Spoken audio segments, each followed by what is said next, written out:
O que você vai ver agora vai transformar tudo o que imaginava sobre esta cidade.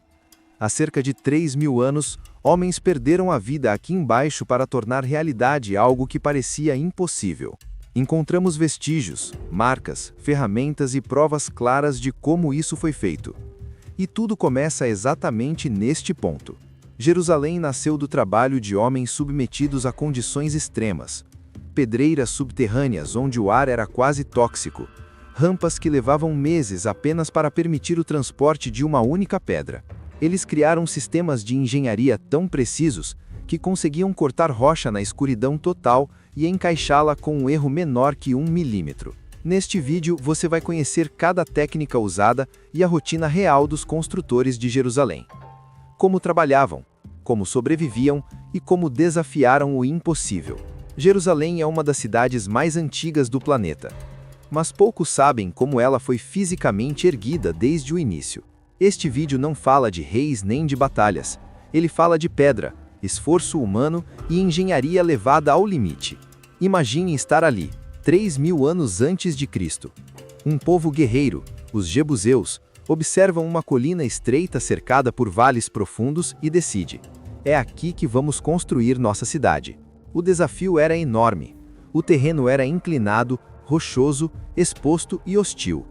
Ainda assim, havia algo mais valioso que ouro naquela região: água.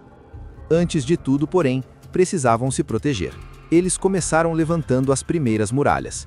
Extraíam blocos de calcário em pedreiras próximas, usando cunhas de bronze golpeadas com martelos de pedra. Cada bloco pesava entre 50 e 80 quilos. O transporte era feito sobre trenós de madeira, puxados por homens e às vezes por bois. Na base da muralha, 6 ou 7 homens erguiam cada pedra, encaixando-a com precisão absoluta sobre a anterior, sem qualquer argamassa, apenas pedra contra pedra, sustentada pelo próprio peso. Um encaixe mal feito significava rachaduras e risco de colapso sob pressão. Dentro dessas muralhas, surgiram as primeiras casas. As paredes eram feitas com blocos menores de calcário. No topo, colocavam vigas de madeira, geralmente de oliveira ou de qualquer árvore disponível. Sobre elas, amarravam galhos mais finos, formando uma trama, e então aplicavam barro misturado com palha, compactado com os pés, até virar um teto firme.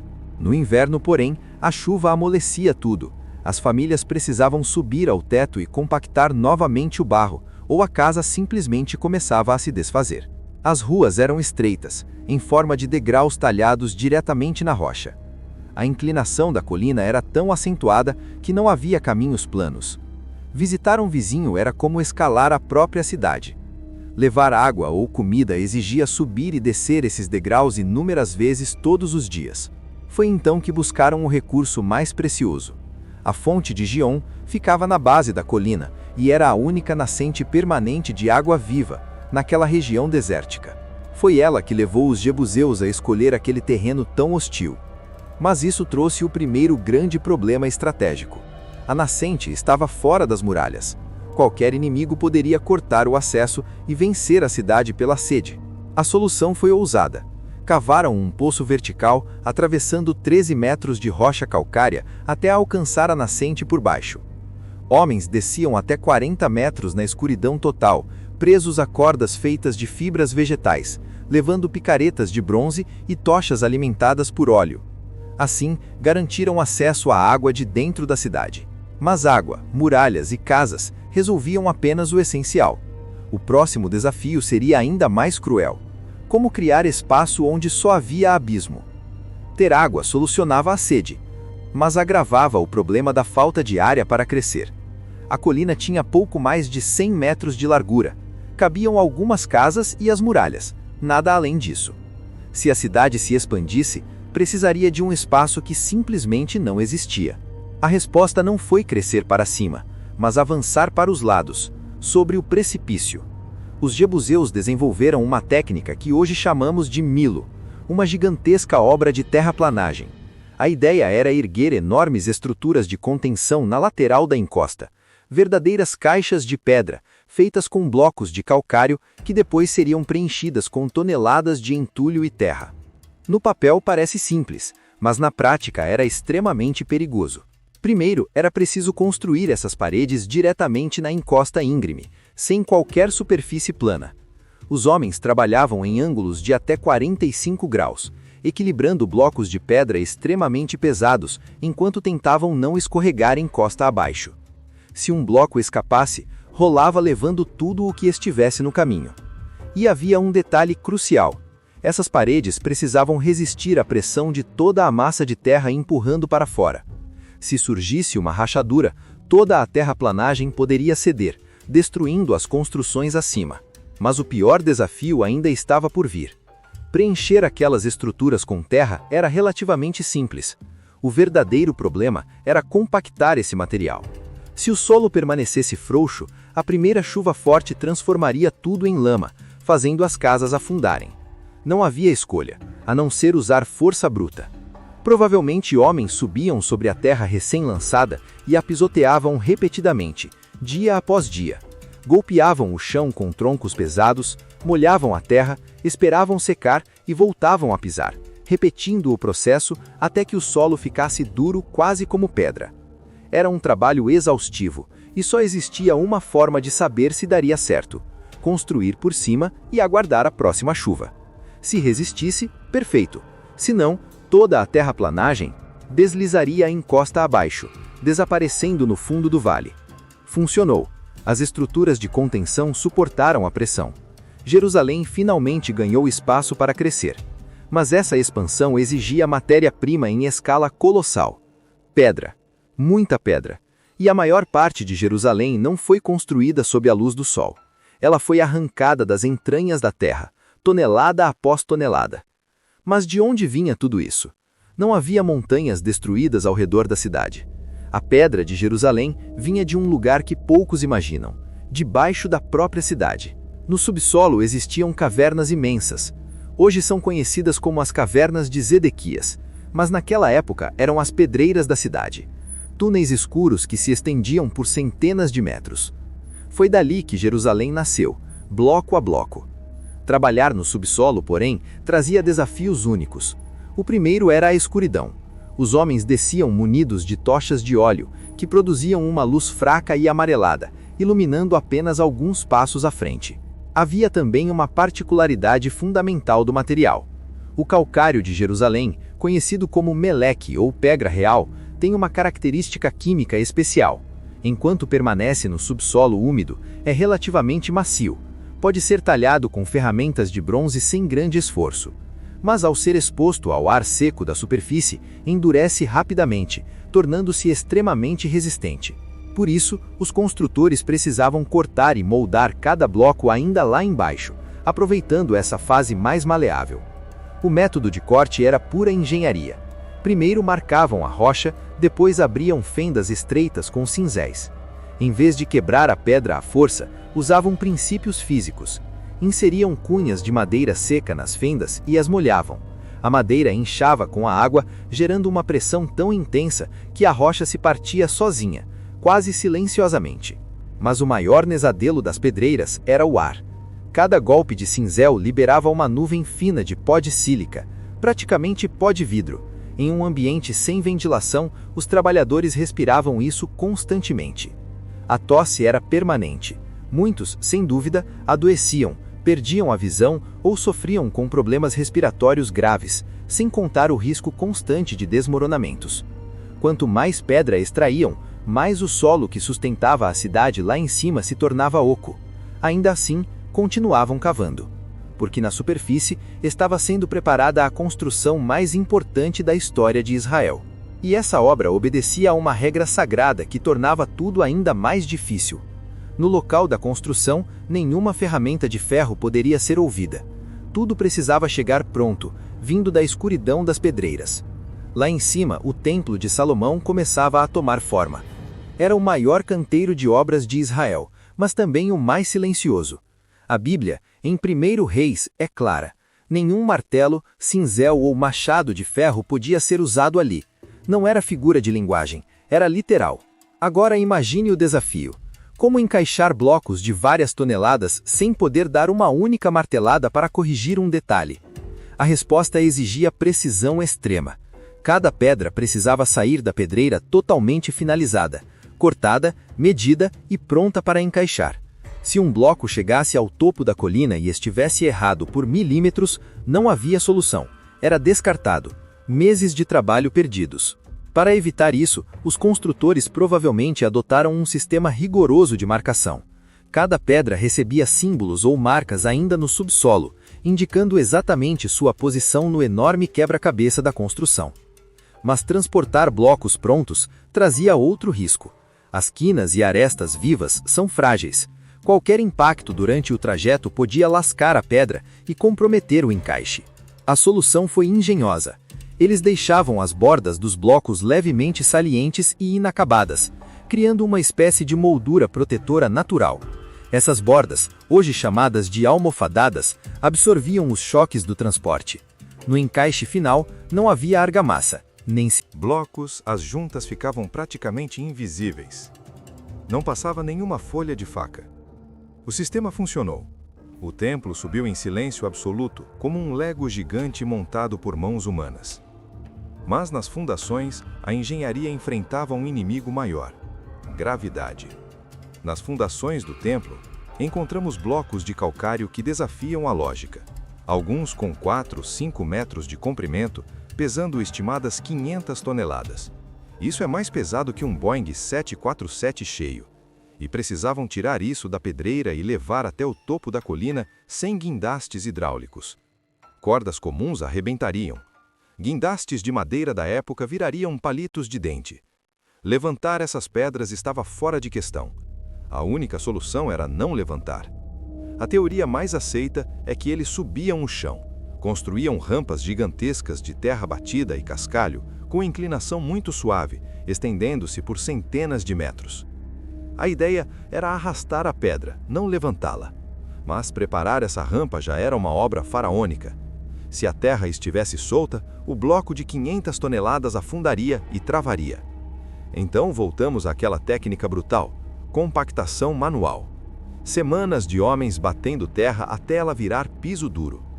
Para o transporte, a pedra provavelmente ia sobre trenó de madeira reforçada, deslizando sobre rolos de madeira. E a força motriz? Músculo. Centenas, talvez milhares de homens puxando cordas grossas ao mesmo tempo, num ritmo coordenado por tambores ou gritos. E aqui entra o perigo real. Numa rampa, a gravidade quer puxar a pedra para trás. Se a coordenação falhava ou se uma corda de um grupo arrebentava, o peso se redistribuía e podia causar um efeito dominó catastrófico. A pedra esmagaria quem estivesse atrás. Por isso, é provável que usassem equipes de freios humanos. Homens na retaguarda segurando cordas tensionadas, não para puxar, mas para impedir que a pedra ganhasse velocidade. Era um trabalho de risco mortal, mas as pedras chegaram. As fundações travaram.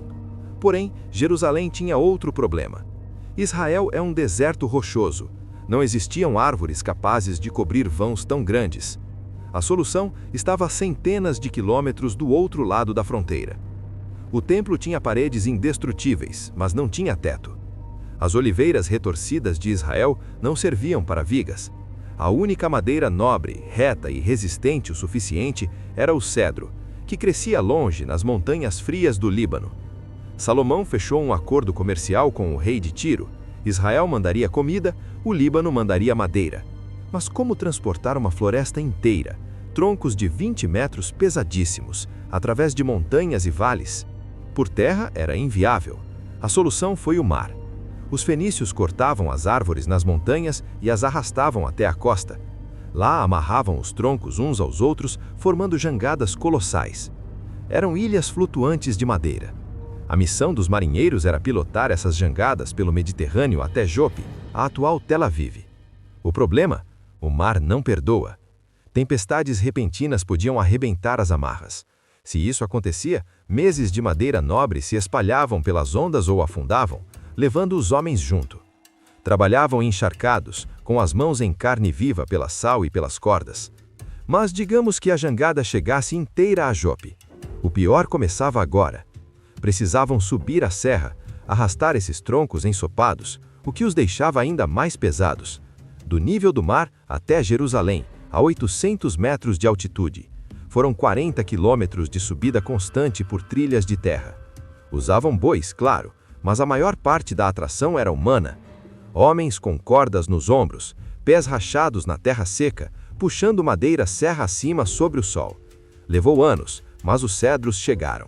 O templo foi coberto e revestido de ouro. A obra estava pronta. Porém, séculos depois, a sobrevivência de Jerusalém dependeria de outro tipo de engenharia. Cavar na escuridão contra o relógio. Estamos no ano 701 a.C. O exército assírio, a máquina de guerra mais cruel da antiguidade, marchava para destruir Jerusalém. O rei Ezequias sabia que tinha um ponto fraco fatal.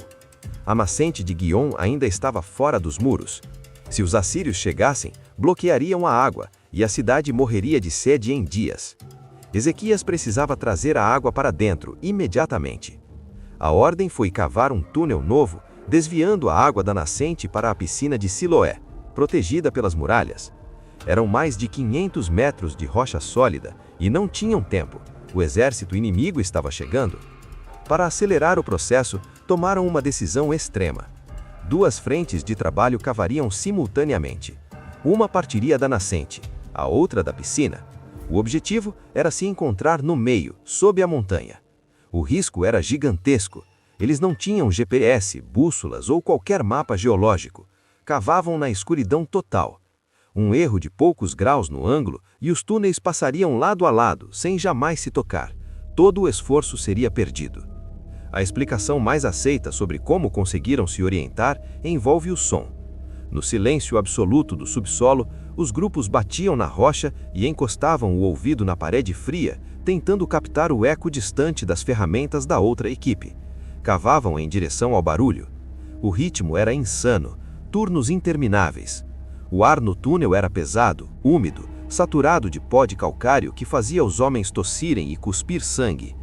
A claustrofobia e o medo constante de errar o rumo deviam corroer a mente de todos. Ainda assim, deu certo.